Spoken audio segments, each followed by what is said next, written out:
Okay, recording. Hello, hello, hello, friends and listeners. Welcome to episode 30 of And Now for Something a Little Bit Different. My name is the Wildebeest. You got John over here, Hey and guys, good to see everybody. hey guys, we are covering today a movie that I picked that's going to be the fourth and final of our with guitars secret little Sundance premiere section of films that we've done. So this will be the fourth. The first one we did was El Mariachi, followed by Rudderless, and then Garage Days, and now we are covering Tom Dicillo's Johnny Seude. It's a film. First off, before we get going into everything, I just want to kind of talk about the film and why I kind of chose it. One thing, it fits the title of our podcast. It is definitely a movie that is a little bit different. It's a little bit strange. If anybody goes to look it up, it gets trashed. Even the director himself has kind of talked about how the film's not perfect. He kind of blames Brad Pitt for some things. And it's a movie that most people don't talk about, but it has such a big cast, and it was the starting point for a film career of someone who's made a few really great movies, as well as a cinematographer in a lot of great movies. So Tom Dicillo's had quite a career, and I definitely think, as a fan of his, this is the beginning of his career, and it's messy. It's not perfect, but it is a little bit different and strange, and I think it's something that not enough people talk about. Or even think about, and it might be time for people to give it a rewatch. So that's why I picked it, and that's what we're going to end this series on. So let's go ahead, John. What did you watch this week? Well, first of all, let me just say, hey guys, welcome back. And I'm pretty proud of this little YouTube channel. I started this thing back in August. Just myself. Mike has been around for this makes the fourth episode now, and we're already hitting that 30th milestone, which I know, it's not a lot compared to people that are out there, 1,000th or the 700th or the 500th, but just the fact that I've gotten to the 30th episode, I'm excited. I'm excited to have everyone here. We appreciate all the support and the love you guys have been given. It makes the world a difference. Feel free to always email, say hello on the Facebook page, tell us if you have any requests. And like I said, thanks for just joining us. With all that said, what I've been watching, I've been watching a couple things. I'm going to start with the highlight of the week. The highlight of the week for me was a movie I got in the mail called Patrick. It's a horror movie that came out in 1978. It was directed by a guy named Richard Franklin. Richard Franklin is known for directing Psycho 2. And more importantly, the one I loved is with Stacy Keach, Road Games, another great flick. So every once in a while, the company that put this out is called Indicator. They'll run a really good sale, and when they do, it's worth checking out, guys. These guys put out really great products. They give you little booklets, they give you the fancy cover art, and they load it up with extra features. And this is a really cool movie, and it kind of fuses sci-fi and horror. The basic premise is you have basically a young guy in his 20s, and he's admitted to a hospital, and he's in a coma, and essentially he is pretty much dead to the world in this coma, and he basically goes around through the power of telekinesis, and he goes on this rampage, killing the people in this hospital. He becomes obsessed with this nurse, and he's trying to convince this nurse through the power of telekinesis that he loves her and that she should leave her husband. And it just becomes this really like batshit crazy movie, which I'm not doing justice to in my summary, by the way. But it's all I can say. It's a must see. Really, really well done. So that'd be my first movie of the day. Then I went back to one of my favorite shows. It's on season 7, and unfortunately, it's on its last season. And this is called The Good Doctor with Freddie Highmore. If anyone has watched that show, it's originally based off a Korean show, which I have to get my hands on. And it's basically about a young doctor in his 20s and his struggle to become a surgeon as a guy with Asperger's, but also just kind of fit in a social way. Because if you know about most people with Asperger's or people that are neurodivergent, if you will, they have a hard time fitting in. They have their own way of doing things. It's just a really solid show. I'm sad to see that it's going to be going after 7 seasons. So I watched those two shows. I watched that show. I watched that movie. I actually last night, me and my better half, we watched Living in Oblivion, which is also by our man Tom Dicillo. I figured it was on Tubi, and I had never seen anything by Tom Dicillo before, Johnny Seude or otherwise. And I figured, you know what? Let me see a little bit more of his work because I do think he has an interesting eye with some of his camera stuff. And I'll go into my thoughts on Johnny Seude in a few minutes. And basically, Living in Oblivion is about an indie film shoot taking place in New York City. Um, and pretty much anything that you could possibly think of that goes wrong goes wrong. Um, it's really funny. It's got some melodrama. Steve Buscemi, I feel like doesn't get the street cred he deserves for leading man work. Yep. Um, he was great in his directorial debut, Trees Lounge. He was great in Ghost World back in the day. He's great in this. He's always that guy that you put in as a character actor, whether he's in Desperado or he's in an Adam Sandler movie or Tarantino movie. And don't get me wrong, he's kind of like, well, it's a weird comparison, but I'll make it anyway. It's like kind of like the comparison I made last week with Rudderless and Billy Crudup. Billy started his career as a leading man. Now he's doing more character roles. Steve Buscemi, for the most part, does character roles, and every once in a while he gets an opportunity to play the leading man. Now, if you look at the guy, some might say he's an odd-looking guy, so why would you give him a leading man role? Well, fuck those people. You don't need that negativity in your life.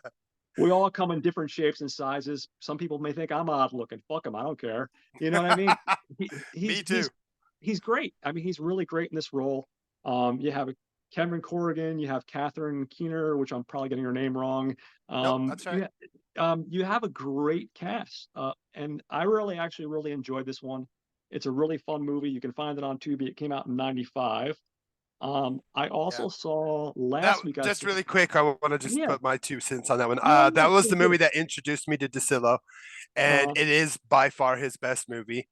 So you went into his worst movie and his best movie the same week, which we're not spoiling much, but that's just the truth. So I'm glad that you got a little bit of the best and the worst of what he's done in his career in like well, 1 week. I hate going into like if we're going to critique something, I hate going into it and not being familiar with more of a person's work. You know what I mean? Yeah, And this is just one of those guys. There's so many filmmakers out there. I knew of Tom Dicillo, but I just hadn't seen any of his work before. I had yeah. heard the titles of the films before, but I just never had the opportunity.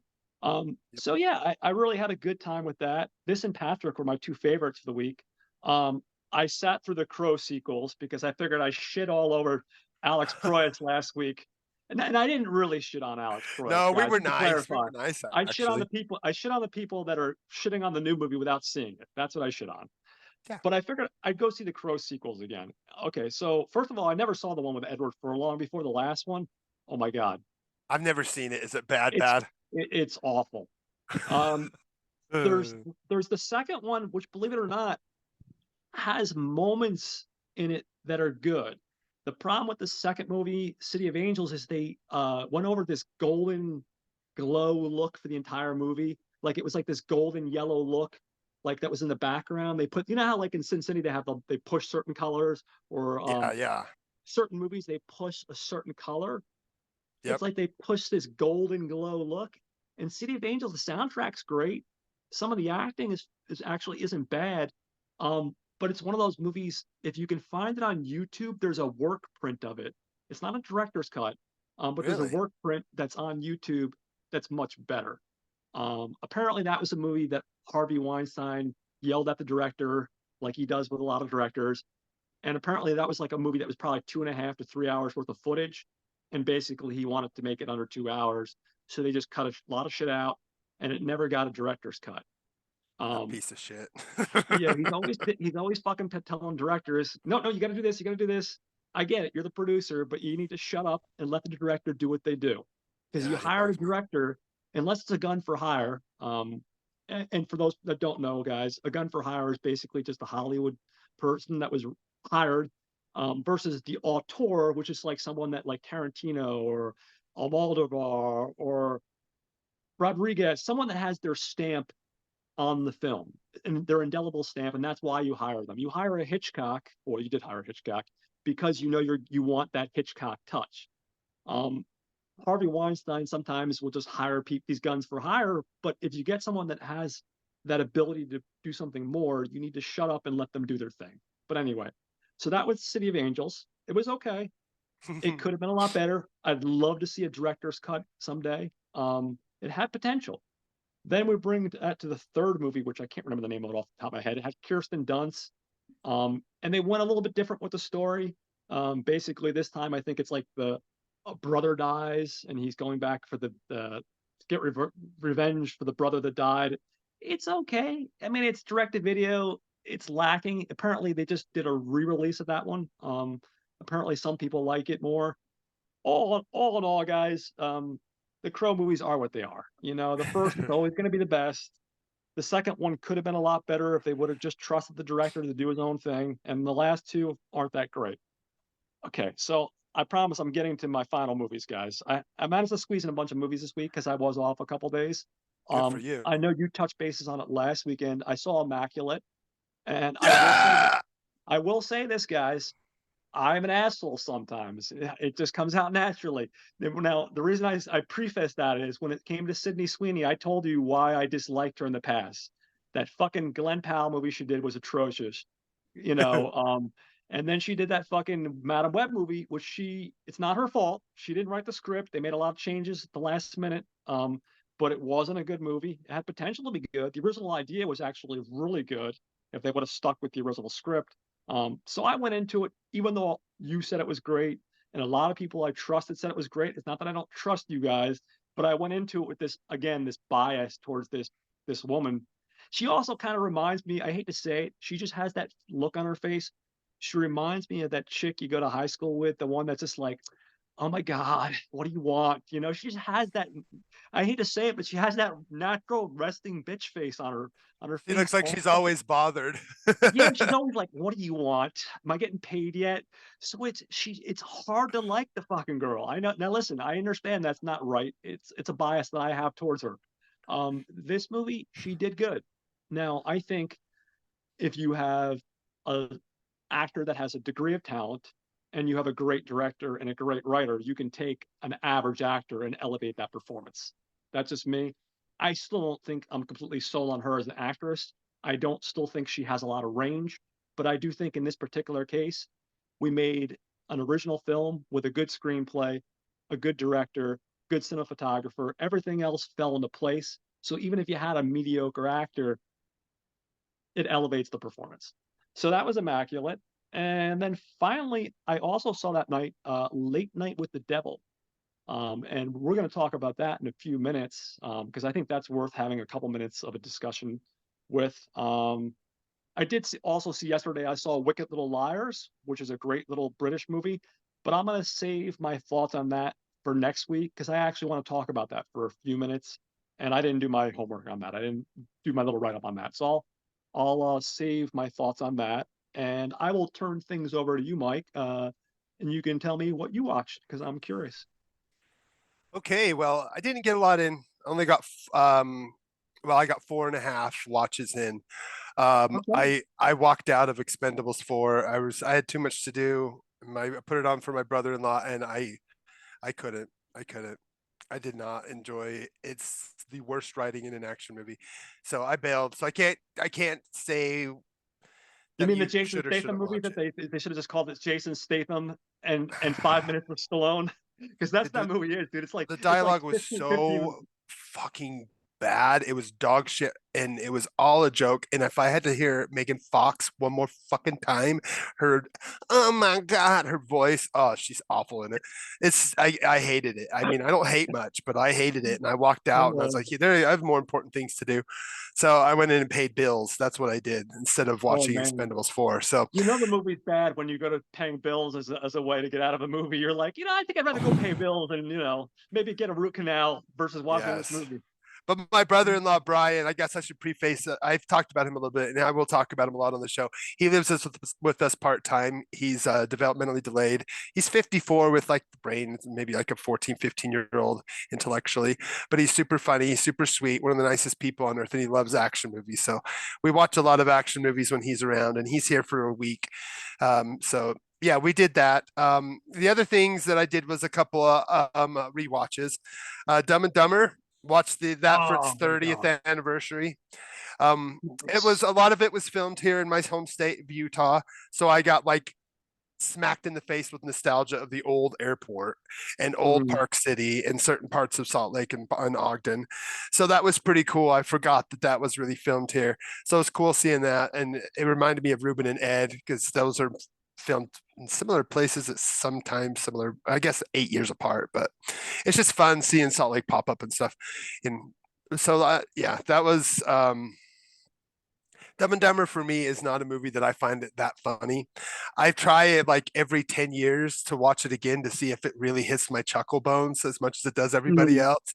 It's so hit or miss. It's the literal definition of hit or miss to me. I mean, it's yeah. 50-50 for me. If I was to rate it out of four, I'd give it a 2 out of 4 or 2.5 out of 4. Some stuff Mm, is really funny, and some stuff I just have to mute or walk away. It's so bad and so dated. Like the mm, and there's some things that at the time are funny, but upon a rewatch, and I guess I never found the diarrhea scene really funny. I used to find the whole dream sequence of uh Jim Carrey fighting everybody over Lauren Holly's character really funny. This time I found the whole mm. sequence annoying and over the top. I actually hated Lloyd Christmas. I want to punch him in his fucking face the entire movie. Like he's so fucking annoying. Like he's one of the most annoying, unlikable characters ever written on TV movies ever. Like I That's it, hated his Mike. You're guts. fired as the co-host. The hell with you? Not, No, I I mean, love both that of them movie. are obnoxious. I No, hate them I'm both. kidding you. I'm kidding you. Harry and Lloyd are both just, they're just really, it's just a bad, to me, I like it because the Fairley brothers came from it. But to me, it didn't age that well. Yeah. It's the comedy is so broad, it's so over the top and dated. You don't get movies like this anymore. So I mean, there's that. If you're a fan of it, this is the beginning of like kind of being in that pocket of that 90s to 2000s crude comedies were really taking off. And I think that this is sometimes works, but it would have been better as an R. They should have made kind of a decision whether it skirts so close. It would have been better if it went like something about Mary, which is to me the superior of the two, way superior, because it goes where it goes into the taboos. This kind of skirts around it and just kind of just plays silly. You know, it's silly. If you're into that silly Larry Moe and Curly kind of Three Stooges humor, you're gonna love this because it's basically Two Stooges, is what it is. I mean, that's basically what you're watching is Two Yeah. Stooges. You got Larry and Moe, and that's basically what you have, and you're watching them go cross country. So I don't know. I know everyone loves it. I'm one of the very few. When I walked out of the theater with my friends when we saw it in '94, everyone was like, "Yeah, that was so awesome," and I was like, that was really stupid. And I tried. I still get a few No, that's laughs, okay. but We there's forgive you things of your sins, Mike. We get it. there's some things that are funny, but to me, it's as a whole, it's not that great. But No, but it is listen. what it is. But I did give it a watch for its 30th. It is a movie that you should, if you've never watched it, you should. If you like it or not, you should give it a rewatch. It's definitely worth it to see where, it's still early in Carrie's career. It's a really early, like Jeff Daniels comedy role. It's Fairley Brothers' first film, so it's one of those movies that you kind of have to watch if you're into them at all, and most people have. So I mean, it's not. But if you want to rewatch it, it's 30th anniversary, so you can do that. The other one, of course, because I talked about how I watched the newer Roadhouse, which I did finish, and it's not that funny. I went back and watched the old Roadhouse, the OG, and my God, what a masterpiece of action trash. And we're going to talk about American Zeitgeist a little bit because of the film we're covering. This is a piece of American Zeitgeist. The like super machismo man who they're all like so emotional and they're all so quickly to punch and to fight. And I mean, everything about the movie sweats at you from the 80s. It squirts and sweats all over you with its 80s glisten. It's so Mm, ridiculously beautiful and wonderful in every way. It's a near perfect film, in my opinion. It's so bad, it's great, but it's not really Mhm. bad. It's actually really, it feels like a throwback to an old 1950s melodrama at times. I feel like Sure. it's all really kind of on purpose. Some people are like, oh, it's just a bad movie. I go, no, I think they're making a Yeah. melodrama that's wrapped up as an action movie, but it's really just an old-fashioned melodrama, and it works, and it's funny, and it's over the top, and the quips. I mean, everything from I fuck guys like you in prison. I mean, there's just the throat ripping. It's when he's about to rip the throat, and he's like has to look at his hand and control it. No, no, no, I'm gonna control it. I mean, everything about it. It's a brilliant piece of beautiful action that just everyone should watch, and you should watch it again if you haven't recently. No, definitely. So here's what I'm going to say, and this you're going to hear me say this if you're stuck with me as my co-host for a while, because I'm going to rephrase this and recycle it because I believe in recycling good material, and that's this: once you accept the world we're watching for what it is, you're either a part of that world and you accept that world for what it is, and you're along for that journey, or you're not. And that's the whole thing. Like when people criticize that movie, the new movie, and lots of other movies, you have to be a part of that world. You have to be like, Mhm. okay, this is the laws of that world. You watch a Spider-Man movie. Yeah, it doesn't make any sense that a kid got bit by a radioactive Spider-Man and now he can shoot spider webs and climb walls. But you either accept that world and you're part of it, or you're going to sit there and critique every last stupid like plot point. True. I It think, is. you know, it's stupid. You just accept that world and accept that world, or you don't accept that world. I think a movie like that, you can't go into it expecting Shakespeare. I think that's the problem people had when they critique that one. I think the new one does have some issues. I do think that despite some of the more obvious issues, I think some of the people are being a little bit unfair with the new one too, because again, they have these high expectations based off director. They have the high expectations for Gyllenhaal because there's a lot of love for Gyllenhaal. I think a lot of Mhm. it's deserved. And there's these expectations from these UFC people, which, if you're into that kind of thing, more power to you. Never was. But I know people like guys that I used to work with who's got like a hard on for Conor McGregor, Yeah, so he's the like they, problem with the movie to me. Connor is he comes in with yeah. the sledgehammer and ruins every fucking good piece. He comes in, and to me, it's just like he does. Well, he can't act. We can He all can't acknowledge act, and that. he's a mess, and he's almost like winking. You could tell him and Gyllenhaal created a friendship because they worked There's, out together, and they both look yeah. ripped as fuck. I mean, I talk mean, about the physiques they have. My God, it's Gyllenhaal is ridiculous. like He's my jacked. fuck. He looks so lean, like maybe 3% body fat too. I mean, he is lean. Now McGregor's just Yeah, jacked and yoked and huge, and the way he walks with his ass out. like duck waddle. See, the Yeah, thing his about duck waddle. the thing with McGregor is like he's so ridiculous that I appreciate the fact that he's so ridiculous. I mean, I remember, I don't know if it was on Not a Bomb, so I don't want to take credit for it, or maybe I read online where like literally Jake constantly had to tell Connor like, dude, don't hit the face. Dude, don't hit the face. Because Conor McGregor, I could be wrong. He's got more money than I'll ever have, but he doesn't seem like a rocket scientist. He latched on to his moneymaker, which is fighting, and he constantly was telling him throughout the entire time, dude, don't hit the face. So like with that kind of personality, those kind of brain cells floating around, you're gonna get a certain type of thing. And the Yeah, fact of the matter is, I think they hired him just for the fact that his personality was louder than life. Just like when like The Rock and Cena and all these other people made the transition Stone to Cold. Let's not film, forget you know, Stone Stone Cold and Cold. Goldberg. Like the thing, like especially like here's the thing, like The Rock, I'll use him as an example. People forget when he first made like those first couple films, he wasn't as personable. He didn't have the chops. Like if you No, see like the the Scorpion, rundown is good because not because yeah, of him. It's good no, because of the just because material and Sean William Scott. Christopher Walken and Sean William Scott, they carry the movie. I mean, he obviously The Rock plays the straight guy to Stifler's, Mm-hmm. crazy personality, and Yep. that's why it works. You have the straight guy and you have the silly over the top guy. Um, Yeah. And in the so I Mummy think, movies, like you said, he's nothing in those. He just shows up yeah, as like, I'm the wrestler, remember me? And it's like, I oh, am the big dog. I and then will they run. CGI him, and it's really bad CGI. Yeah, Yeah. I don't even think about those in his when I even think about The Rock because The only reason I brought that they're comparison at the up is I beginning. think with McGregor, as much as I want to call him brainless retard, pardon my French, guys, is that who knows? Maybe I'm wrong, just like I was wrong with fucking Sydney Sweeney. Maybe they'll transition into something bigger and stronger. Even David Bautista started off with the thug, like giant, Drax, stupid monster, I'm the towering idiot role. But you know what? He took a character like Drax and he evolved that character and he made the character more interesting. And now he's making choices that are a little more interesting with the dialogues a little more heavy.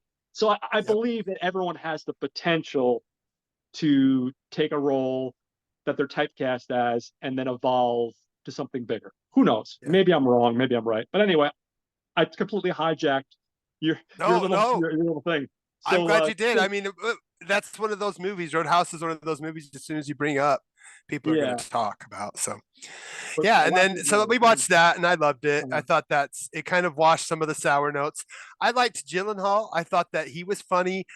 I thought Yeah, that I like the little wink winks they do to the original movie. There's a lot yeah, of them, and they kind of play with some of those tropes, but it just doesn't have the in like it tries too hard to kind of wink at the camera. Where the first one is yeah, genuine, like there's a genuine feel to it, like a Douglas Sirk melodrama. It has a genuine heart and a character you care about.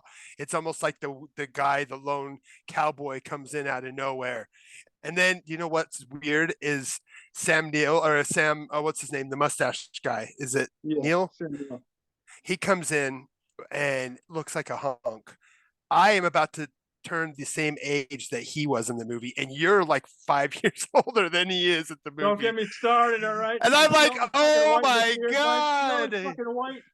I'm like looking at him like I am older than him in this movie. When I first saw this movie, I thought, oh yeah, he is an old man. And the whole time they're just joking about how old he is, and I'm like his age right now. I'm like, oh my Well, God. he might be one of those guys that just naturally went white early, like fucking Steve Martin. Did you ever see a movie with Steve Martin where he didn't have white fucking hair? I mean, The I'm talking jerk, about, it's kind of grayish, black but grayish. even It's then, it's salt and kind of pepper. still grayish. Like I still never Yeah, saw a it's movie where true. the guy had like I don't know what his real fucking hair color is. I don't know if he ever had brown hair or blonde hair. Maybe he was a fucking redhead for Christ's sake. I don't know. So funny. Okay, well then I got two more to talk about before we get to our movie of the week. Monkey Man. I went into the theaters and saw that. Beautiful, wonderful. Dev Patel directed.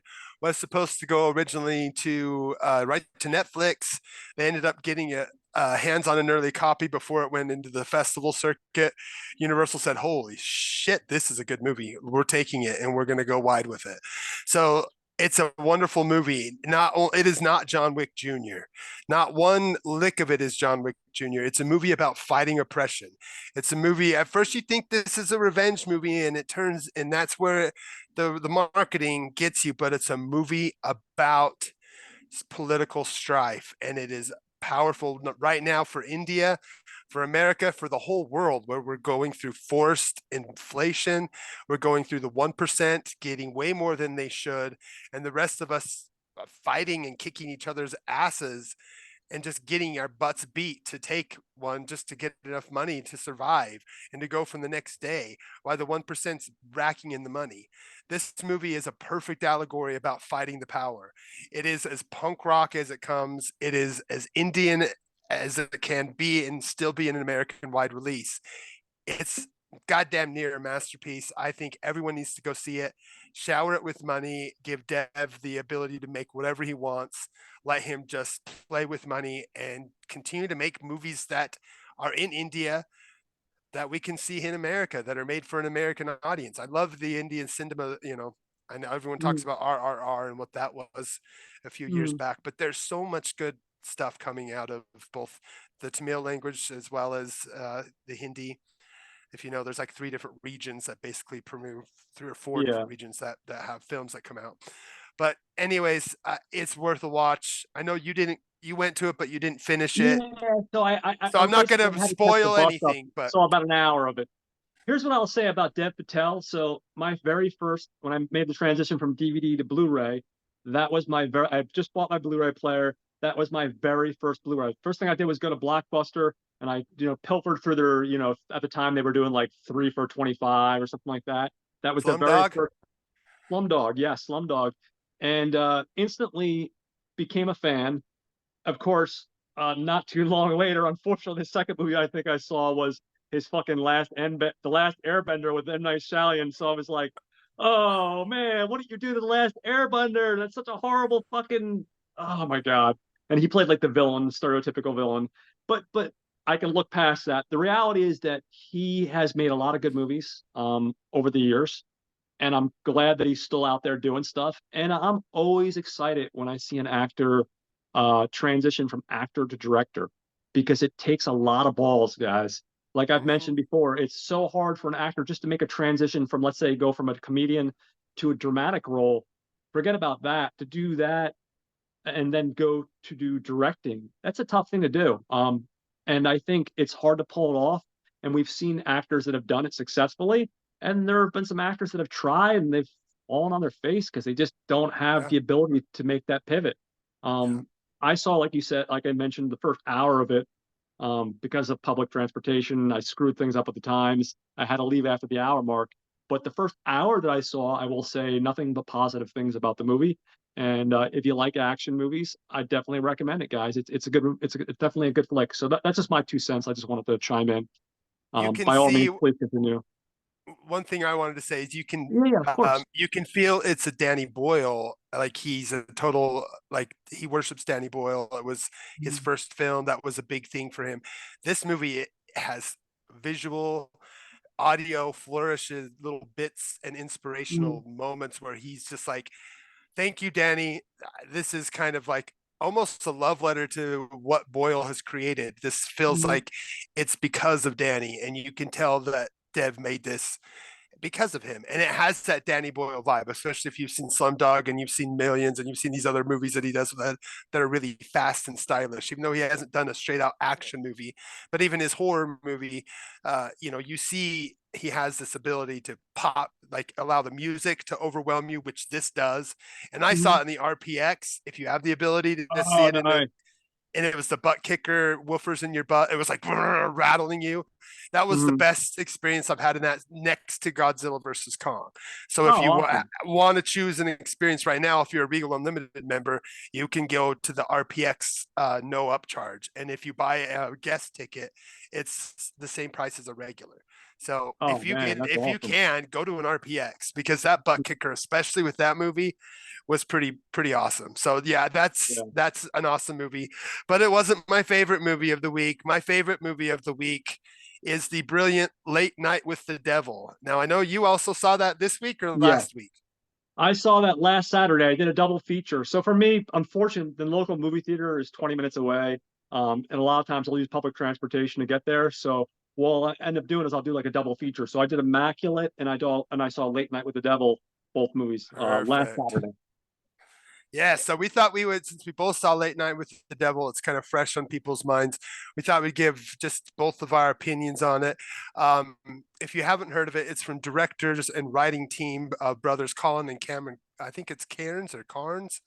Mhm. It's starring character actor David Desmalchian. Is it Malchian or Malkian? I've heard it I think both I'm ways. not sure. Just pick one and we'll just say fuck Desmalchian. it. I guess we'll Sorry, say Damon, that. if we get it wrong. That's what I always Laura say. got. Apologize. I don't know. Get the fuck We're out. not going to sound check it. But Yeah, yeah. Laura Garden and Ian Bliss are your three leads. The movie itself starts out like an old TV like retrospective documentary on a particular moment in time where a late night TV show host basically brings on somebody to have the devil possess a young girl on live TV. So that's the hook. You're watching it as if you're seeing the old episode as well as behind the scenes moments with a cool little intro. And then the ending goes on its own little thing, but it's a really interesting film. As far as these kind of like found footage type of mockumentaries, I think one of the movie fans I've talked about mentioned UHF, I think is what it was, the one that's like made like a TV cast of Mm, Halloween telecast. That's one that's similar to it, but it's not something you see a lot. It's really for refreshing, and some people say it's better on Shutter, and maybe you should wait to see it on Shutter. I say that David Desmalchian deserves all the attention he can get. And the Oh, more money we absolutely. pour this movie into the theaters, the more he's going to have the chance to be another leading man type. I mean, if you Mhm. look into his background, he's been a struggling actor since the 90s. He had a moment in time where he lost it and he dove into heroin. He made a Yeah. film back in 2014 that talks about that journey, very autobiographical, about how that struggle was real and how he got off it and fought it. And it's still a fight he has to this day, but he's clean and he's an actor that he commands the screen. He's great in everything that he does, and you won't know the name, but when you see his face, you're like, oh, You're gonna that be like, guy. oh, I've He's seen one that of guy. those. Yeah, Guys, I he's just in saw him last week tons in of the. superhero. He was just last week. He was on. I like another show which I didn't bring into. So talk at some point. I love Nathan Fillion. He's in a show called The Rookie from Nathan Fillion Oh, where he plays a cop. And last week's episode, guess who showed up? Literally opening week of this movie, he pops up in that episode. And he's been that's in Voice of it's the funny. Last Demeter. I don't know if you Hmm. saw that one over the summer. I liked it. Some people didn't. He was in that. He's been in a ton of television, and he's been in a ton of indie films as well.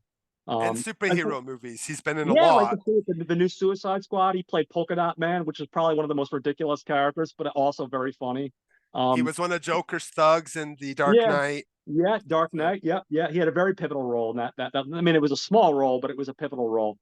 So yeah, yeah, no, he definitely deserves his opportunity to shine. He's one of those guys that's going to get a meaty role. Like this is a John role, and I still think it's a really meaty role. But he's going to get that movie like this, but maybe dramatic, I think, and people are going to be surprised that haven't seen stuff like this because they're going to be like, "Holy shit, who is this guy? He just blew me out of the water." He's going to make one of those movies. It might not be now. It might be 2 years, 3 years from now. He's going to make one of those movies, and he's going to knock people's socks off because people aren't going to know who the hell this guy is because he's a blink and you miss it kind of guy. Like yep, most people didn't see Boys of the Last Demeter unless you're a rookie fan, you're probably not going to notice who this guy is. You're going to think he's another day player that shows up and collects a paycheck. But he does a lot of television stuff. He does a lot of indie stuff, and he's one of those guys. I think, like I said, he's really going to surprise people because I think he's got a really good future ahead of him because he really does have the acting chops. yeah. So just to touch my opinion on the movie, I was blown away. Me and the fiance, she met me. I saw Immaculate by myself, and she met me for this one, and we were both talking about it afterwards. It was just a really enjoyable movie. Um, Even if you take away the story, which the story is a lot of fun, and just look at it from a technical perspective, some of Yeah, the camera moves they did, the way they yeah, lit the film, the choices they made, were fantastic. And then if you break down the storytelling was it's so with horror like any other genre, guys. It's really hard to tell a story with a fresh take. At least that's my opinion. There's so many things that have been done before. It's so hard to walk in the front door and tell a story and be like, hey, this is a fresh take on something. And I feel like with this film, they really did something unique in the story they told and the way they choose to tell the story. So I definitely say nothing but positive things behind the scenes as well as in front of the camera. Definitely seek this one out. Unfortunately, my local theater, the first weekend it was open, they had three showings. They were all at night. Now they only have one showing that you can watch, and it's like 10:15 at night. So if you're gonna see it now. Otherwise, it will be on Shutter April 19th. It hits Shutter. So those are my so thoughts on that one. yeah, Um, I'm the same. It blew me away. It's such a special movie.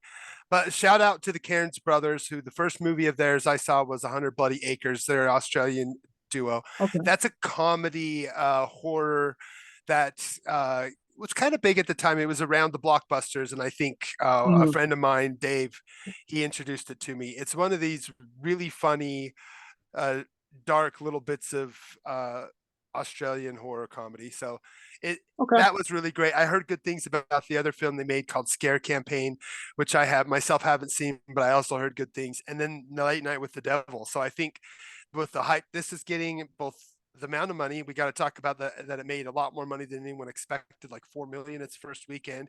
It was supposed to be a 1 week.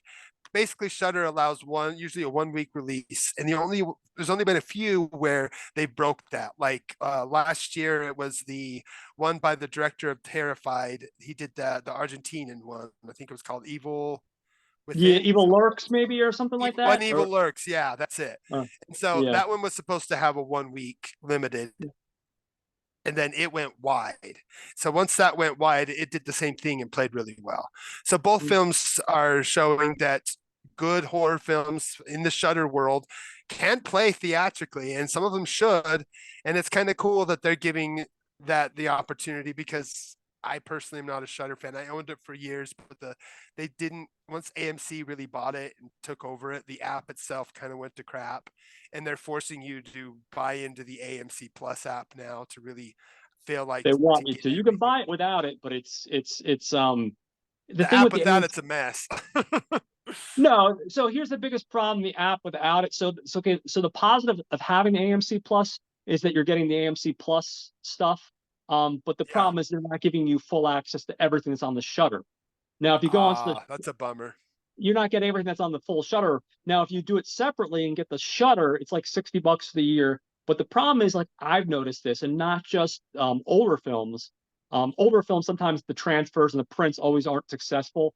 But I've noticed some of the newer films, you go to watch it, and I have like a 65-inch TV. It's 4K. I mean, obviously, there's bigger and more pricier stuff out there. I got a really good deal. I've had it for like almost 5 years. But some of the prints, even the really stuff that's new and it should be look great, it doesn't look great. It looks like they took a bad transfer and slapped it on there. So that's my Mm, like my big contention with Shutter.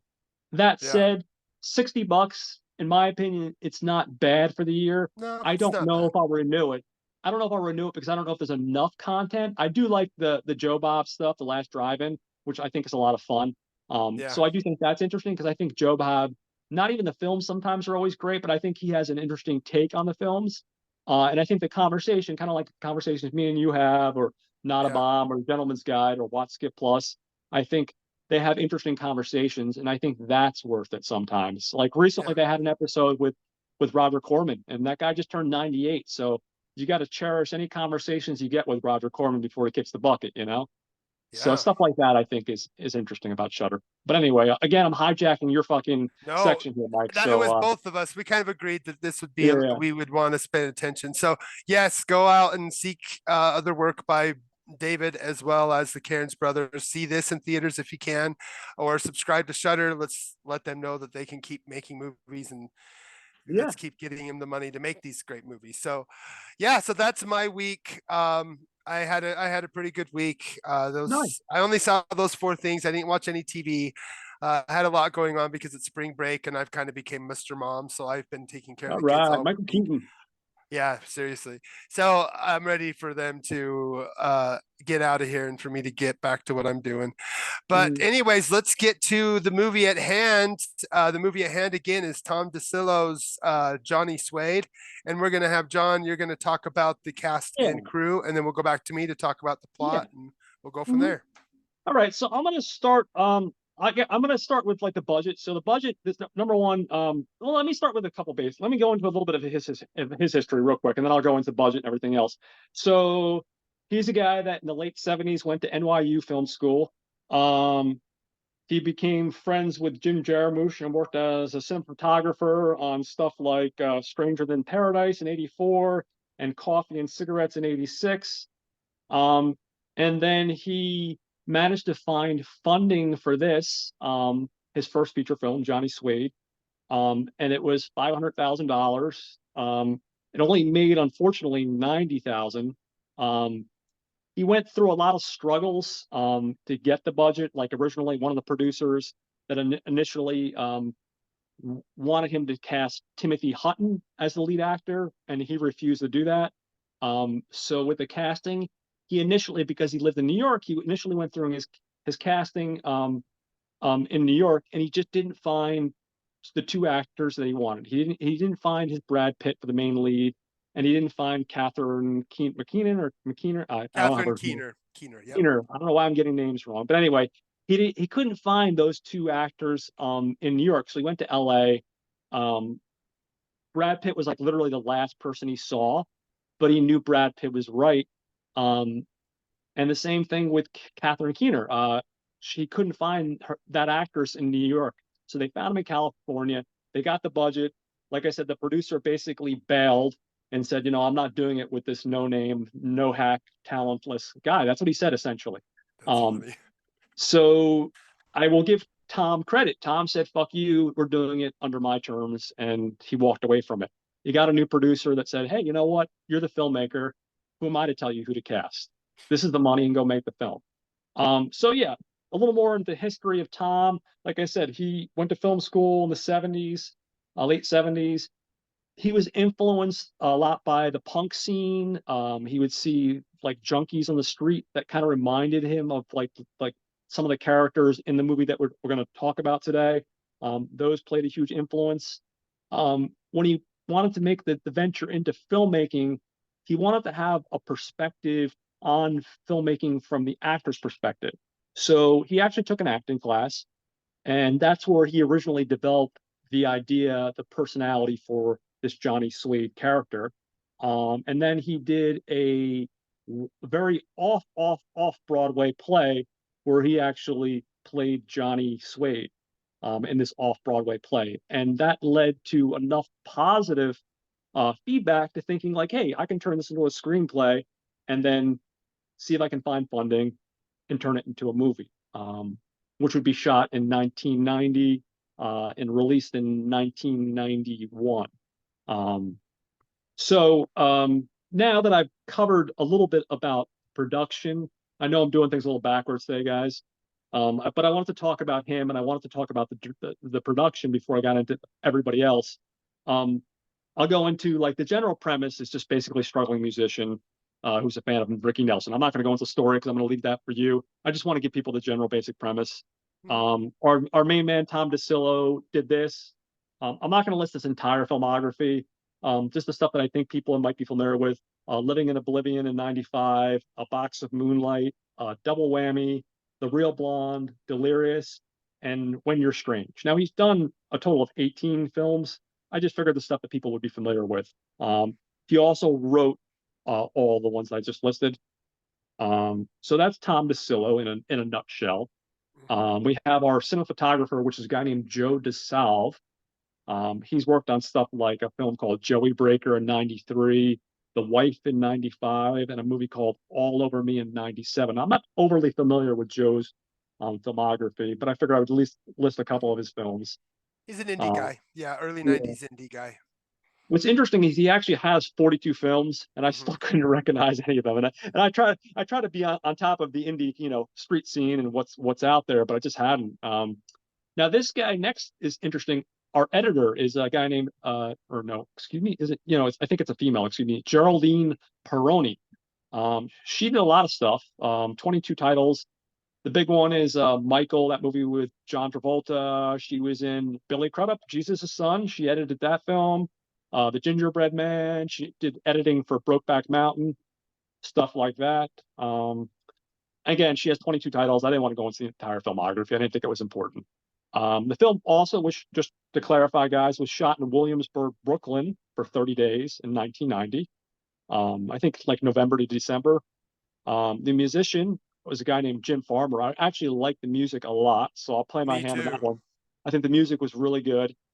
He did this. He also worked on Box of Moonlight with Tom and Living in Oblivion, among 13 other credits that he has on his resume. Um, and from there, if I can get my stupid tablet to turn to the next page here, I'll go into the cast. We have our main character, Johnny Seude himself, played by Brad Pitt. Now, up to this point, Brad Pitt had just finished Thelma and Louise prior to this, but it hadn't been released. He had done a lot of television stuff, and he did a movie that I haven't seen yet, but apparently a lot of people like, called Cutting Class, which I hear is like a pretty stupid Oh, comedy. yeah, I I hear haven't it's seen it. fun. I haven't seen it yet either, but basically, Thelma and Louise would come out, and I haven't seen that movie in years, Thelma and Louise, and that would be the one that would really pivot him and give him like the real attention.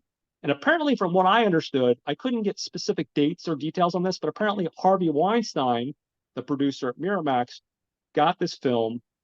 He saw the potential of Brad Pitt, but he decided to hold on to the movie until after Thelma and Louise came out because he realized he could ride the coattails of that movie's success. He acknowledged in his head, like, hey, this kid has talent. just let's wait for him to release something big, and then we'll just dump it, and people will say, "Oh, another Brad Pitt movie. We got to go see this new Brad Pitt movie." So I will say, as much as I despise Harvey Weinstein, he's smart when it comes to certain things. And even though I hate to give him any credit for anything, when it comes to the marketing of the film, I have to give him props.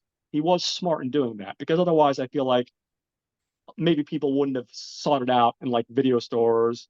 It wasn't playing anywhere near me. It was probably one of those films, I would imagine. It only made $90,000. So I'm assuming it New was York, probably like, LA, probably. yeah, New York, LA, maybe Chicago, the big markets. Probably your art theater that you'd have to drive 45 minutes to an hour away. Um, Yep. I'm not going to get into Brad Pitt's resume, guys. We all know We Brad all Pitt. know Brad Pitt. Yeah, so I think it's silly for me to list his filmography. The next one is his best friend, Calvin Lavelles. He played the character of Deke. He's been in stuff like Point of No Return, Eight Heads in a Duffel Bag. I love that fucking Me comedy. too. That's I love funny. Joe Pesci. I love everybody in that movie. That's a movie I wouldn't mind covering at some point. And believe it or not, Adventures in Babysitting. I don't know where he was in that movie because I haven't seen that movie in years. So he was in those three movies among 31 other movies. But I'm, like again, guys, I'm not going to cover the entire filmography. Just the stuff I think people might be familiar with. And he's This brings. great, by the way. He's really good in the movie, and he's a great Oh yeah. actor. One that you'll recognize that doesn't get enough attention. He's gone on to do some TV work that he's really good in too. Oh okay. What is there anything notable that I should look for that you recommend? I'm He putting it was beside in my. The Shy, I think season one of that, Okay. which was pretty good. But Okay. yeah, he's one of those faces that you recognize in a It just lot of those. pops up and you're like, hey, I know that guy. And then you have to think about where you know him from, that kind of thing. Yeah. I'm not sure if he still does a lot, but yeah, Yeah. but he was. Well, I was really impressed with him in the movie. He's kind of the emotional like anchor of the movie. I feel like, which we'll talk more about. But he's really good in it. well, he tries to slap some common sense. He tries to slap some common sense to Johnny, Johnny's a whether it fucking takes idiot. or not. But that we'll get to that later. So we have Catherine Keener, who I'm going to talk about next. She plays Yvonne. Now I say girlfriend, but there are two girlfriends in the movie. Johnny Seude is a player, and he starts off with one girlfriend, and then he eventually gets to the second girlfriend, which is Catherine Keener's character Yvonne. She was in this again, Living in Oblivion, Box of Moonlight. Being John Malkovich is the one I rec for where she really like grabbed my attention, because that was one of those movies. It was just like a mind fuck, like in a comedic way, but it was just a Yeah, funny, original, interesting movie. And then Death to Smoochie, which of course was another ridiculous movie that I loved, and another one adaptation with Nick Cage, your boy.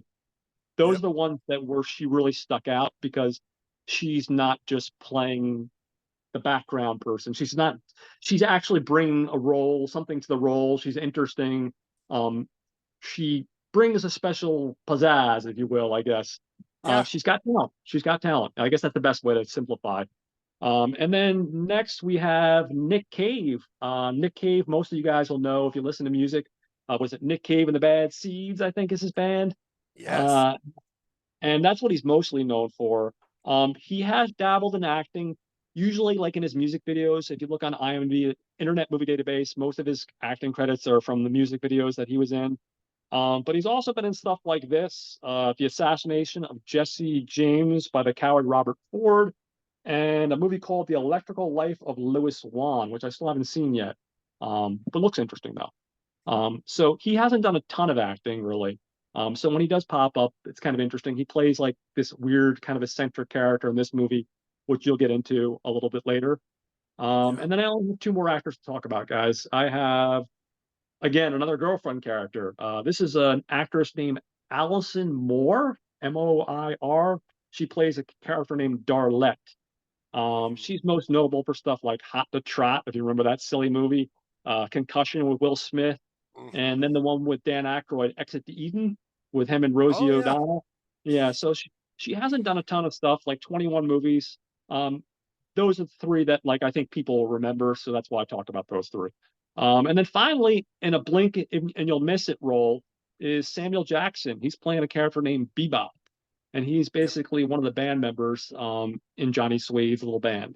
And it's literally he shows up for maybe 5 minutes and then he's Plays a gone. song and then gone. And again, just like Brad Pitt, he's been in a million different things, guys. So I'm not going to talk about Sam Jackson's career, because you guys don't, he's been in everything. So yeah, that's like the basic premise, basic budget, how it was made, what he was influenced by, and a little bit about our cast and crew. If you have anything you have to add that I might have missed, please by all means chime in. I don't know if I caught everything. I tried to do a thorough deep dive into You that did stuff. perfect. Yep, you did Okay, great. So and I'll I'll just basically just, yeah, I'll turn it just over kind to of you. take over at this point and just kind of talk about. So first off, the movie for me, I first was introduced to the movie after my first Sundance. So I got hooked. My first Sundance Film Festival back in '03. I then went back and was like, what are some underground movies from Sundance past that I don't know of, Mm, that aren't the big ones? This was one of those that I found at my local Top Hat Video where I lived up in Bountiful, mm, Utah. That was the place I went to, and this was one of those I rented, probably '03, '04. And mm, when I first watched it, I thought it was cool. I thought, oh wow, there's a lot to this character. We've seen this kind of thing before, but I was so in my 20s that I didn't catch a lot of what the movie's actually saying about men in their mm. 20s. So I thought this is a kind of a cool, interesting vibe, really Jim Jarmuschy, which I dove into his stuff before that. Mm, Stranger in Paradise, everyone talks about as being this like classic black and white looking mm, 90s indie or late 80s indie, and it's great. I mean, Jim mm. Jarmusch, if it wasn't for Jarmusch, it really probably wouldn't be Dicillo. Those two kind of come hand in I hand. know. Same thing with Kevin Smith. Kevin Smith was influenced by him, and believe it or not, him and Lloyd Kaufman. That they were like the Yeah, big influences. Believe it or not. So we wouldn't have that's Smith either. crazy. Yeah. That's crazy. But I mean, they both they're very similar. Like without Jarmusch's dry sense of humor and languid, dreamy pace, you wouldn't have it. So for me, when I first watched it, I thought it was cool. I thought it was quirky, Mm, and it stuck in my mind. And it's one I had watched one other time since. And it's when we started talking about um, making this a theme of guys with guitars, this became one that I thought, yeah, this is one I'd seen once or twice that I think more people should see. Now, having gone back and watched it again one and a half more times, I didn't go through do the whole thing twice, but anyway, just to kind of let people know what the film is. Johnny Seude is a quirky, darkly comedic, kind of dream-paced fable. Like we said, it was mm, originally produced and performed as a one-man show for the Home for mm, Contemporary Theater in New York. Um, Basically, DeSillo decided to reshape the material and turn it into a film concerning the episodic days of youth in New York and in the Williamsburg mm, area and what he was seeing happening.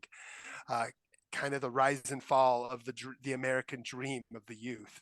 Um, mm, so basically, Brad Pitt plays the down on his luck poor man child, uh, known as Johnny Seude.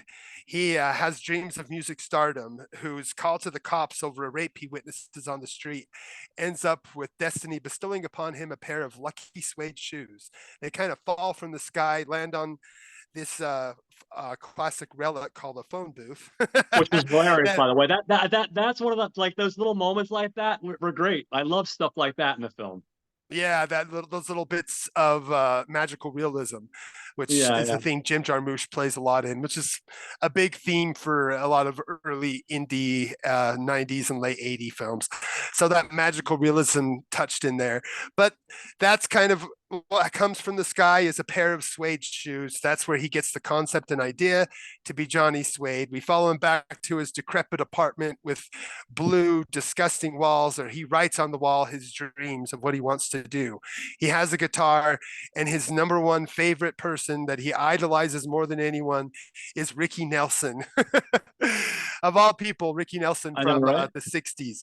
And he idolizes him all the way down to the pompadour and all the way Oh, to the clothes, all the way down. The big pompadour is pretty awesome. It's a great look on Brad, and it's really kind of iconic. When I first saw the video case at the video store, it was the scene of him and Catherine Keener in the bathtub, and she's messing with his big hair, and I was like, yeah. "What is this What the thing? fuck's going on here? What is this quirky little movie?" And it is. It's quirky. Yeah, yeah, It's dreamy.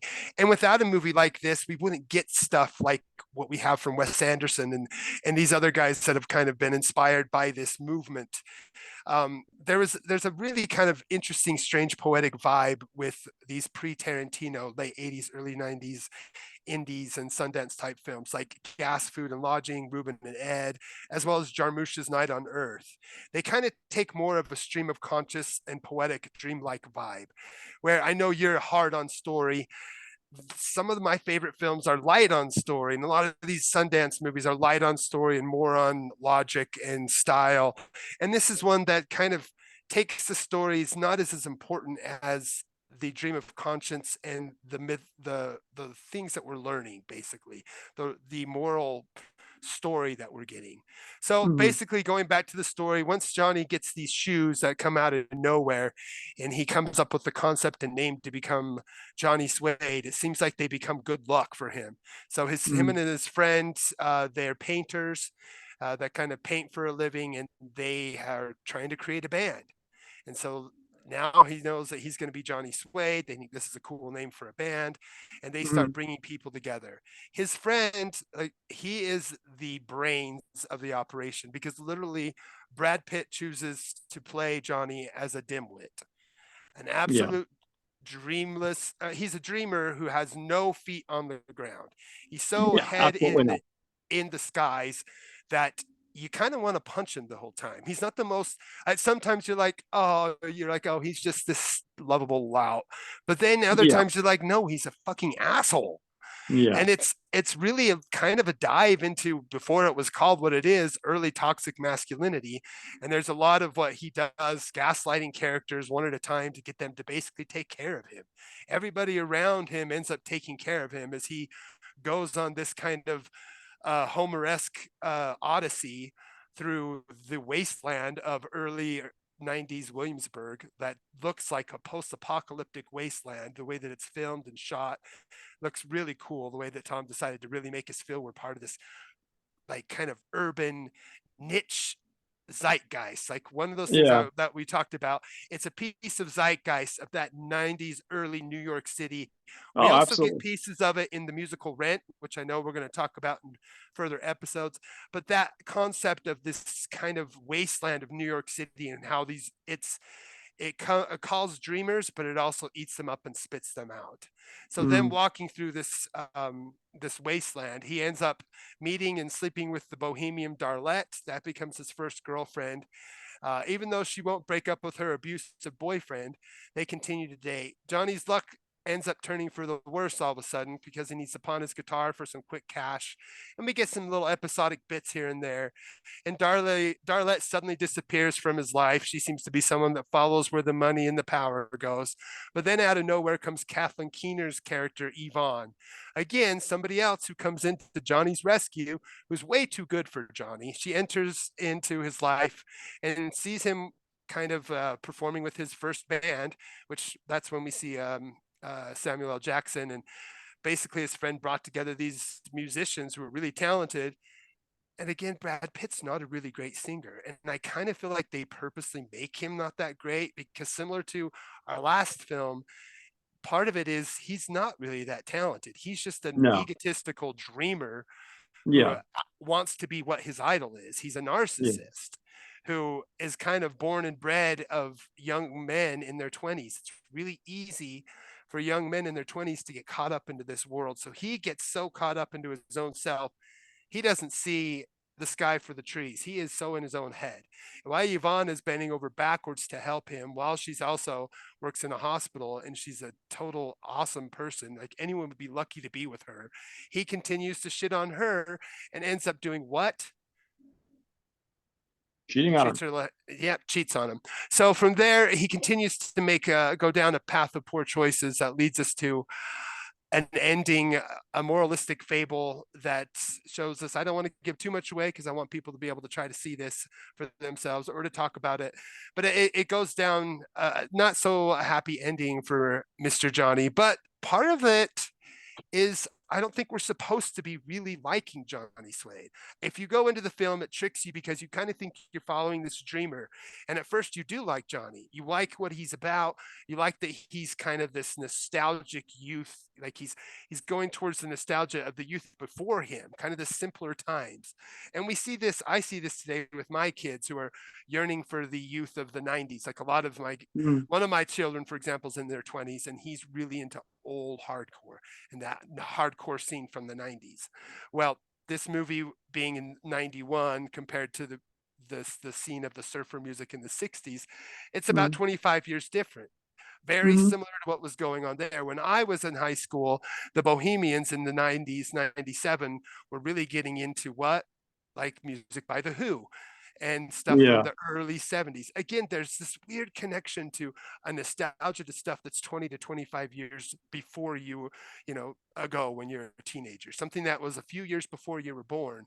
And this mm, movie kind of shows that there's that nostalgic twinge and there's this society of youth that look for that nostalgia and are so caught up in their own dream world that they're literally shitting on everyone around them and ruining their own lives.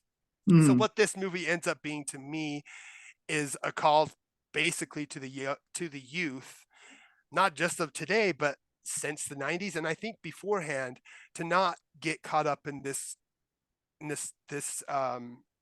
ability to kind of become a narcissist like Johnny becomes. He's yeah, someone who could, because of he's sweet. He's not, at first, he doesn't seem like he's evil, but then we see him make a last act change that's almost rudderless like in the fact that you end up hating him. He yeah, ends up punching Catherine Keener in the stomach, and you want to take him literally out of the screen and beat the living shit out of Johnny Seude at that yeah, moment. And he instantly, you realize he's the villain and has been the villain the entire film. And you're rooting for a guy who is so doomed because of New York, where he's at, because of the situation of what things were like, socioeconomically for the youth in the 90s. The Gen Xers felt like they were dumped on by their parents and they have all these angst that they didn't know what to do with, yeah. which led to a lot of great music that we ended up loving that came into the early 90s. So again, I'm really grateful for this movie, but is it perfect? No. My opinion is it's kind of a mess. But without it, we wouldn't have the likes of stuff like Wes Anderson and PTA. It's really similar to like Wes's first movie, Bottle Rocket. I think it's his weakest as well. Some people love it, but I think it's sign of what's to come. And like you talked about, you saw Living in Oblivion.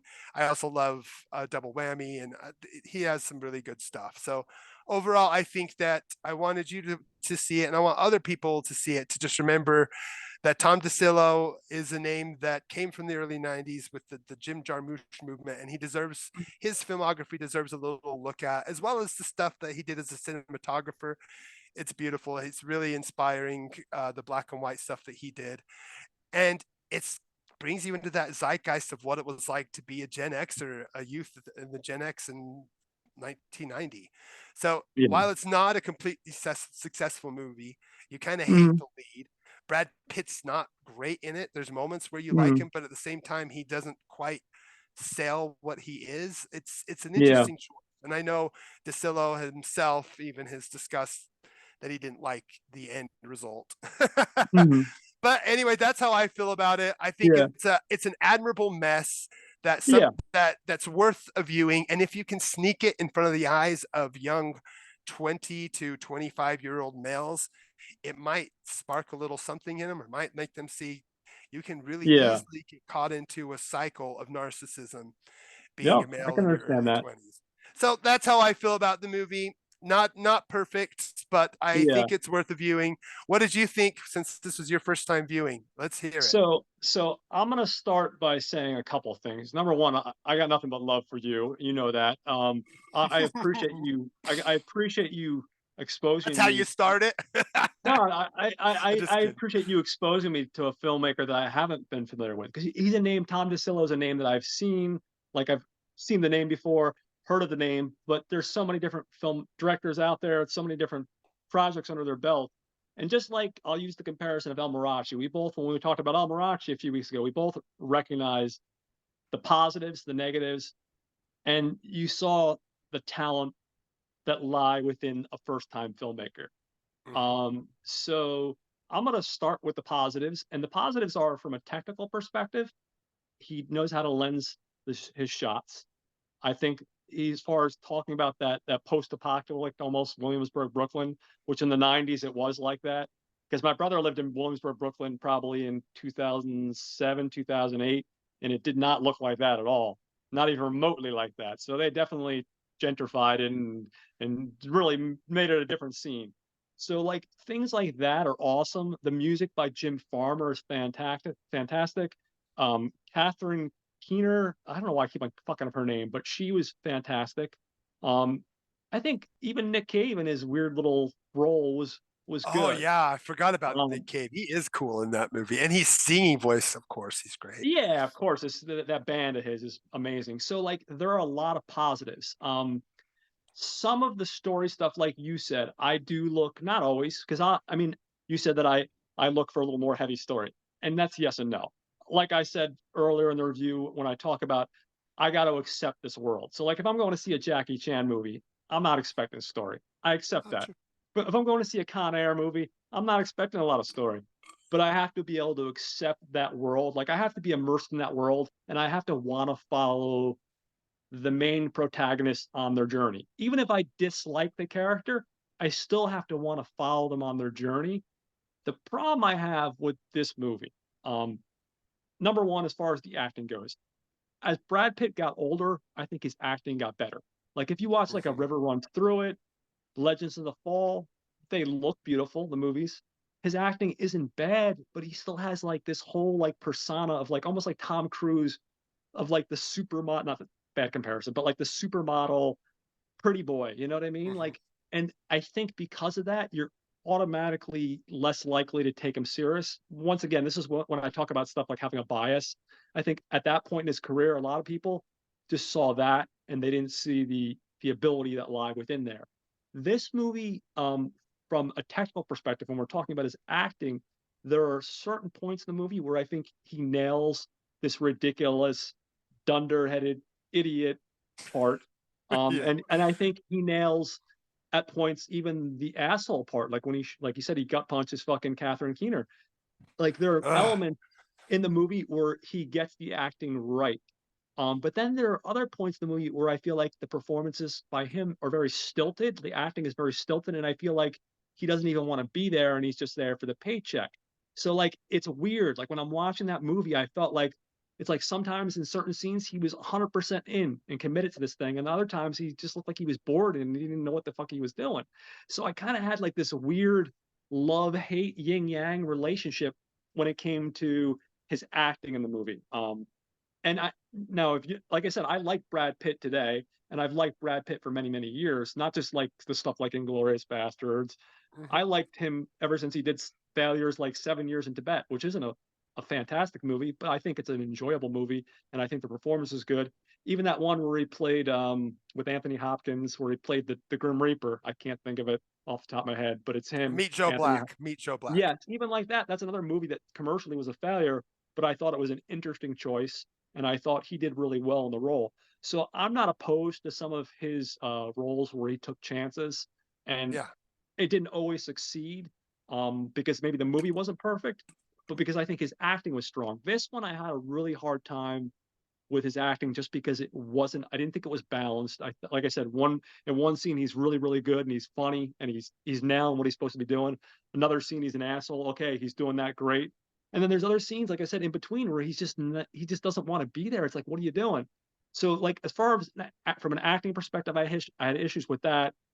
Like I said, I do not have to love the character that we're following, but I want to follow him on his journey. And I'll use a bad comparison, but it's a comparison in my head that makes sense. So you look at a movie like Wolf of Wall Street. Now it's a dark, dark comedy, right? Mhm. DiCaprio is surprising everybody by doing comedy in this movie, and he's doing it pretty well. But the thing is, even though this character is fucking despicable, you still want to see what happens next. At a certain point with Johnny, like I know that, like you said, he's a character that you're not supposed to be rooting for at a certain point. But at a certain point, you're like, it's like how when we discussed Rudderless, and you said your initial initial viewing, like when you first saw it, and we were like, "Fuck this guy." That's how Yeah, at a it's like, certain what the point with fuck? Johnny. At a certain point with Johnny, like at a certain point, I wasn't like ready to turn it off, but that first viewing, hadn't slept well the night before. I'd worked a long day. I went to see it, and I was like, man, at a certain point, I don't have to be in love with the guy and his journey that he's going on, but I have to be at least on board and be interested in the journey. At a certain point, I was like, "Fuck you, dude. I don't care about your journey because you're just, you know what I mean." And maybe Yeah, it's good that it got me that riled up, but on the same token, it's like, even if you're not a good guy and you don't have to be a good guy, I still have to want to follow your journey. And I feel like with this movie, it has a lot of potential.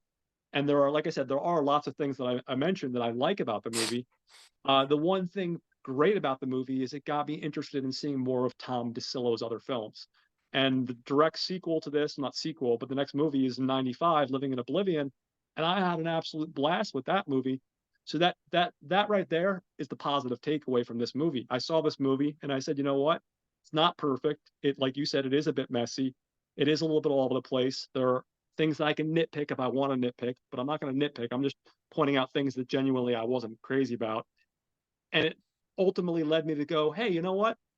That's okay that I wasn't crazy about this movie. There's nothing wrong with that. It still had positives, it had negatives, and I'm interested in seeing more of this director's works. And if I can walk away from a film going, hey, I want to see more of this director's works, even though I didn't like the movie, that's something saying something about the guy that wrote and directed it. That's saying that, hey, despite the fact that I wasn't crazy about it, I'm still interested in seeing more of his stuff because the guy's obviously got talent. So that's my long rant of a takeaway on what I thought of the movie. I think overall it's worth your time. Like you said, it's not perfect, but there's lots of negatives, lots of positives. It's worth watching. Definitely at least watching once, and then definitely explore more of Tom Dicillo's work because definitely Living in Oblivion is fantastic, and I'm sure the rest of his other stuff is probably pretty solid as well. So well, his friendship and partnership with Buscemi really is what boosted. I mean, those are his best movies. The three that he did with Buscemi are just, he did the they're all one where he great. was like a video guy, right? Like where he's Yeah, like with working for the, Michael Pitt. yeah, yeah. Yeah, he's done three. I can't remember, there was one more, but he's his work is, again, it's really that kind of a little bit magic realism, a little bit quirk, a little bit weird, but it Mhm. works so well with Buscemi. Like DeSillo's Yeah, work works. Again, I can't help but wonder what the movie would have been like with the better actor like Robbins, because he did Tape Heads yeah, with yeah, which is a little known film where he plays yeah, kind yeah. of a weirdo character with Mhm. oh, what's his name from, oh, I'm blanking, from Better Off Dead. John Cusack. Cusack. Yeah, So they're in this flick called Tape Heads, and it's, I definitely could see why they wanted Tim in this movie. He probably could have been really good in it. well, So yeah, yeah, part of me wonders, like, gosh, what if it would have had Robbins in that? Because Brad Pitt is the weak link. It is his yeah, first big starring role. I think, yeah. yeah, he I did Thelma and Louise, this, and Cool World, which also yeah, it's okay, but he really doesn't hit his stride until, I feel like he doesn't really become a good actor until maybe that River Runs Through It world is when he starts to tap yeah. into some emotion instead of just being a pretty guy that's reading lines. And But the thing now is, I think he's spawned yeah, into a lot more. But his early stuff is all kind of, I mean, California, another one where he plays a dark yeah, kind of a serial killer, is really mhm, great. But mhm, again, that's a rarity for his early 90s career for the most part. mhm. It wasn't until the 2000s, I think Brad Pitt really found who he was and kind of just became a superstar, deservedly so. Let's But not it, forget that ridiculous role in True Romance, where he's oh basically yeah, the guy on the couch. You yeah, know, that's right. Yeah, that's right. He yeah, had that, and that was probably filmed shortly after this, right? Was that yeah. 92? I think probably somewhere in that time frame, like probably within a year or so of that time frame. Yeah, I don't so it remember the was probably exact date of filmed. True Romance, but yeah. What was No, wild is in the moment in the movie when he didn't have his pompadour and it was flattened, towards almost the end, like the thematic concept is how yeah, flattened he becomes towards the end of the yeah, movie. And the higher his hair is, the happier Johnny is. The lower he gets, the flatter his hair gets. And towards the air, his hair is completely flat. And it's like, oh, there's the Brad Pitt we know. And it's crazy that that normal Brad Pitt actually became that big pompadour. I don't yeah. know how they did No, that. he must be. I wonder if they used a wig or did he just grow it out for a while? I'm really curious. It looked like it. I mean, they had to have done something in the center, but I mean, it looked like it was his hair going up. Yeah. I know it might have been. I don't Yeah. know. Eh, It was cool. interesting. There's a lot of things that are cool. I mean, the look of it, Yeah. the vibe of it.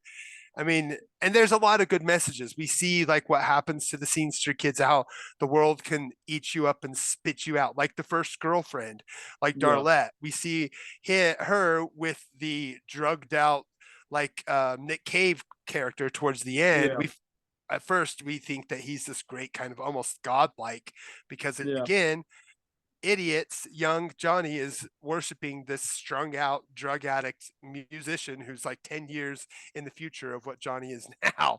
And so Mm, we kind of see what Johnny's going to become through this character.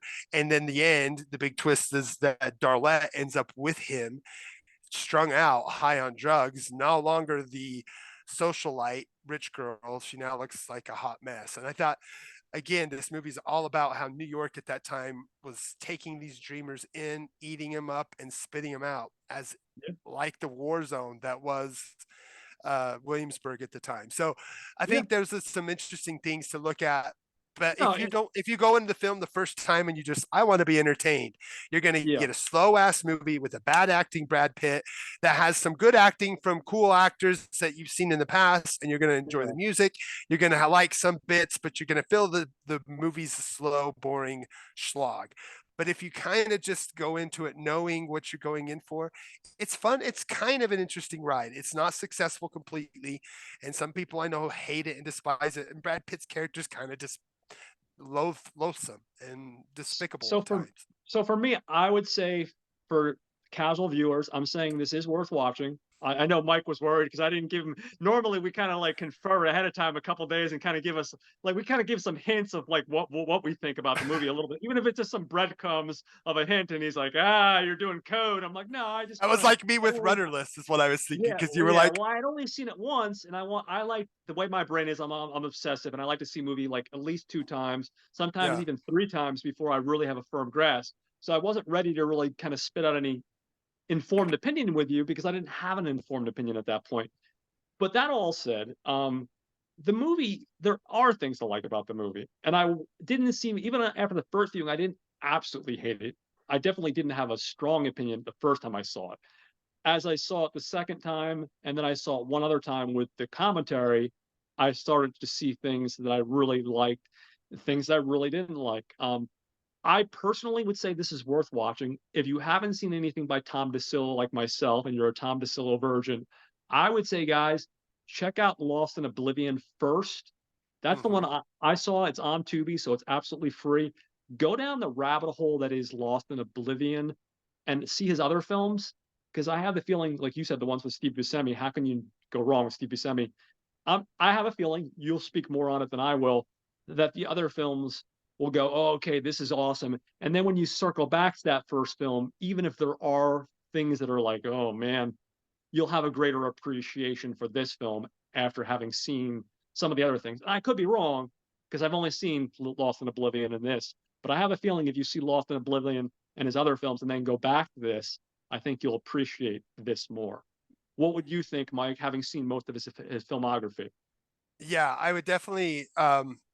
I mean, it's not a bad place to start if you want to catch, but even before that, if you haven't seen Jarmusch, I would start with something Jarmushy before Yeah, even diving into Scylla, really, because you're going to see a lot of DeSillo in parallels. Jarmusch because they came in together. They came Yeah. the New York film scene together, and they were Mm, kind of partners. So you're going to get very similar and similar players. I mean, Nick Cave played was in some Jarmusch work, so really similar how they all mm, came together. And of course, Buscemi's worked with Jarmusch as well. So it's all kind of an incestuous world in the Sundance Film Festival world where all these people mm, learn and meet each other through these, film festivals, underground mm, festivals, and stuff. And I know a lot of their career came from the festival, and a lot of these people that we've talked about in these last four films have came from the Sundance Film Festival. So kind of yeah. kismetically, it's kind of been a perfect 1, 2, 3, 4 punch of introducing me into your viewers and to the show with four really kind of different films that all are about guys who carry guitars or guitar cases or want to be musicians. And they Yeah. all are by our tours who have gone on to do better work than the films we've talked about. But it's Mhm. interesting that all of these have are early works from definite filmmakers, film auteurs who came from that late 80s, early 90s independent kind of world of Mhm. filmmaking where we saw so many great voices. And now that you have me on here, you're going to be seeing a lot more movies like this because it's kind of my bread and butter. Mhm. Independent film of this sort is what I love, and I'm going to be spouting from the heavens my love of this kind of stuff. And I'm excited for you because I know you like some of the bigger foreign films, which I see a lot of smaller foreign films thanks to Sundance, but I know we're going to be introduced to some other filmmakers. We have lots of things going in the future that we're definitely want to talk about. Do you, John, want to talk about some of the things we have going on in the future? Yeah, so I guess I'll announce next week's show if you don't mind. I Go guess I'll ahead. talk about it. Doesn't matter. So next week we're going to have our good buddy Jose, otherwise known as Cupcake, from Watch Skip Plus, which is a fantastic podcast you guys should be listening to. I'm going to touch base on the podcast you should listen to at the end of the show, and we're going to be talking about a movie that I saw for the first time last year, called Ken Russell's. No, it's not called Ken Russell's. Excuse me. It's by director Ken Russell, and it's called The Devils. This is a movie that all sorts of controversy, beautifully written. I'm playing my hand early. I think it's a fantastic movie. I shouldn't be giving all this away, but I think it's a great movie. I don't care if I say it now. You guys should definitely seek it out. You can find that on the Criterion channel if you have the Criterion channel, so you can play along, guys. And you can also buy a Blu-ray on Amazon from Spain. I don't know if you can find it on VOD, but you said there's a website. What was the website people can find it on for free? Oh, it's the film registry. There's the people are allowed to put films that are Okay. basically either open in the open market or don't have a Okay. distributor. Okay. They Cool. can be put on there. So And guys, if you again, go on, oh, I'm yeah, sorry. so if you can go on there, the film archives, that's a good place to look for films. Right now, speak of the devil, Harvey Weinstein has a lot of films that he's holding by the graps of their balls Mm, and keeping them from us. Johnny Seude is one of them, as well as we've mm, talked about in the Dogma. past, Dogma. He's holding a lot of great films from getting a big wide release, which really sucks that he's doing that. So we want to try to allow people the opportunity to watch some bigger films that he doesn't have as much of a vice grip on. But Okay. the Devils is one of those that is not, and its uncut form has been hard to find. For a Yeah. while, it dropped on Shutter. I didn't see it on Shutter because I didn't want to see the R-rated 10 minutes cut out of it version. But I did Yeah. get the uncut version from the film registry. All you got to do is type in the Devil's uncut film registry. It pops up. You can download it or stream it on the website. It's free. You're not going to get Uh-huh. flagged. It's Nothing's not going going to to have happen. pop-ups or anything, Mike, or No, because spam stuff. nobody, No. Okay. nope, nope. Yeah, and Okay. there's actually a lot of cool stuff. You can also go see fan edits. If you go to that Okay. website, you can see fan edits of Star Wars. You can see a fan edit of like the Super Mario movies that Oh, like okay. adds the Nice. Super Mario movie, like adds like an Uh-huh. animated sequence that makes it a better movie. So there's a lot Mhm. of cool stuff on that film archive. When that's the Awesome. first place I go to when you mention a Film film archive. that I Okay. can't find, I'll go there, and then they will. Yeah, they're just hosted for free by the government as it's like film archive. I can't remember exactly what the website is. So when My I post it later on Facebook, guys, I'll put a little reminder under there. Check out, go to Film Archives, so that way everyone can watch this movie for absolutely free, and you can see it the yeah, way it's supposed to be seen, which is the uncut version. So besides that, so I'm going to give you guys the next 2 weeks. Besides that, so we're taking a break from the musical element for 1 week, and we're going to have, like I said, our good buddy Jose, which we're super excited about. I've never actually met Jose before in like through Zoom or in person. I know you've spoken with him on Zoom several times because you've been part of Watch Skip Plus on multiple occasions. I do stay he's in one touch of the with him on funniest Facebook. people ever. He's one of the Yeah, funniest, most congenial, yeah. biggest cheerleaders, and he He's got loves a the heart of things he gold. loves, and he Super has a nice. heart Yeah, of gold. yeah. He loves movies that a lot of people hate. He loves the movies of Lindsay Lohan, and he's loud and proud of it. He loves Mhm. Showgirls. He thinks it's brilliant, and he's loud and proud of it. Electra's his favorite superhero movie. He's loud and proud of it, and I just love that about him. Which is He's awesome. he's so much fun, and he is one of those people we're lucky to have in this film world. So we're super excited to have him aboard. That's going to be really, really fun. I can't wait to meet him in person because, like I said, I've been in touch with him for a while now, here and there on Facebook, and I was in friends with Red when Red was part of his podcast, Hmm. and we were in touch and stuff. So I'm excited to meet him. I think that's going to be a lot of fun. And then the week after that, guys, we're going back to the musicals for one more episode, and we're going to talk about the 2000, I want to say 19 film Tick Tick Boom, starring Andrew Garfield. And this is a musical.